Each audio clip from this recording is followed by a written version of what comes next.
بسم اللہ الرحمن الرحیم۔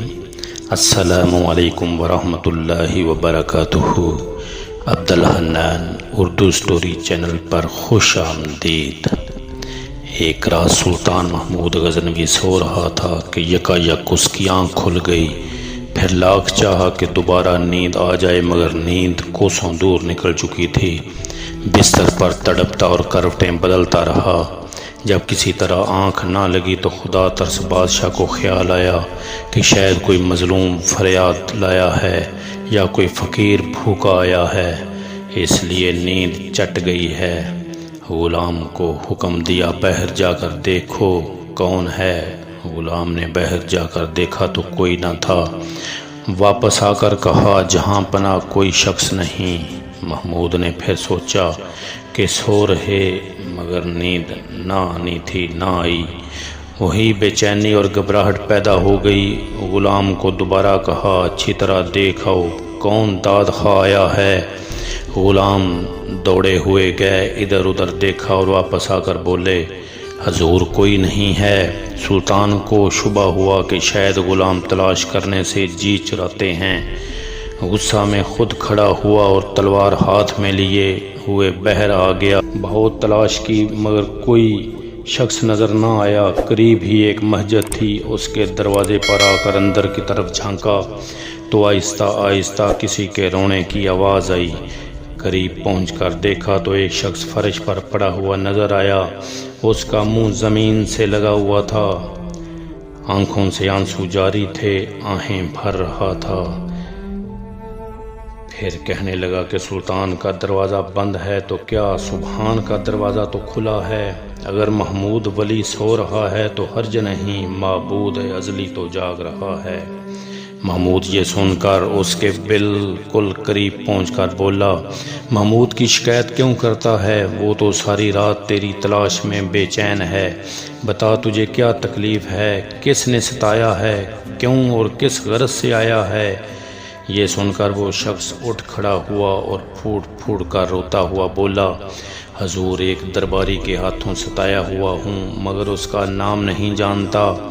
اس نے میری عزت خاک میں ملا دی۔ آدھی رات کو مستی کے عالم میں میرے گھر آتا ہے اور میری شریک زندگی کی عصمت کو داغدار کرنے کی کوشش کرتا ہے۔ اگر آپ نے اس تلوار کی آب سے اس داغ کو نہ دھویا تو کل قیامت کے دن میرا ہاتھ ہوگا اور آپ کا گریبان۔ یہ سن کر محمود کو مذہبی اور شاہی حمیت کے جوش سے پسینہ آ گیا۔ غصہ سے کانپتی ہوئی آواز میں بولا، بتا کیا اس وقت بھی وہ ملعون وہی ہوگا؟ اس شخص نے جواب دیا، اب تو بہت رات گزر چکی ہے، شاید چلا گیا ہو، لیکن مجھے ڈر ہے کہ وہ پھر آئے گا۔ سلطان نے کہا، اچھا اس وقت تو جاؤ، مگر جس وقت وہ آئے تو مجھے اطلاع کر دو۔ اس شخص نے سلطان کو دعا دی اور رخصت ہو کر چلا ہی تھا کہ سلطان نے ٹھہرنے کا حکم دیا اور پہرے داروں سے کہا کہ دیکھو یہ جس وقت بھی آئے، خواہ میں سوتا ہوں یا جاگتا ہوں، اس کو فوراً مجھ تک پہنچا دو۔ اتنا کہہ کر محمود اندر آیا اور وہ شخص اپنے گھر چلا گیا۔ تیسرے روز وہ شخص شاہی محل سرا کے دروازہ پر پہنچا۔ پہرے داروں نے اس کی شکل دیکھتے ہی سلطان کی خدمت میں پہنچا دیا۔ سلطان جاگ رہا تھا، تلوار لے کر اٹھ کھڑا ہوا اور بولا، چلو رات کو شکار کرنے والی لومڑی تک مجھے لے چلو۔ یہ سن کر وہ شخص آگے ہو لیا اور سلطان اس کے پیچھے پیچھے روانہ ہوا۔ گھر پہنچ کر اس شخص نے وہ جگہ بتائی جہاں وہ ظالم شخص خزانہ کا سانپ بنا ہوا سو رہا تھا۔ سلطان نے تلوار کا ایک بھرپور ہاتھ ایسا جمایا کہ تمام فرش پر انصاف کا لالا زار کھل گیا۔ اس کے بعد سلطان مڑا اور مظلوم صاحب خانہ کو بلا کر فرمایا، اب تو محمود سے خوش ہو۔ یہ کہہ کر محمود نے مصلی منگوایا اور ایک ہاتھ بچھا کر 2 رکعت شکرانہ کی نماز پڑھی۔ پھر اس شخص سے مخاطب ہو کر پوچھا، گھر میں کچھ کھانے کو ہو تو لاؤ۔ اس شخص نے جواب دیا، ایک چونٹی سلطان کی کیا خاطر کر سکتی ہے، جو کچھ ہے حاضر کرتا ہوں۔ یہ کہہ کر دسترخوان ڈھونڈ کر سوکھی روٹی کے کچھ ٹکڑے لیے ہوئے آیا اور سلطان کے سامنے رکھ دیے۔ سلطان نے سرگبست اور شوق سے یہ ٹکڑے کھائے کہ شاید عمر بھر میں کوئی لذیذ غذا اس طرح نہ کھائی ہوگی۔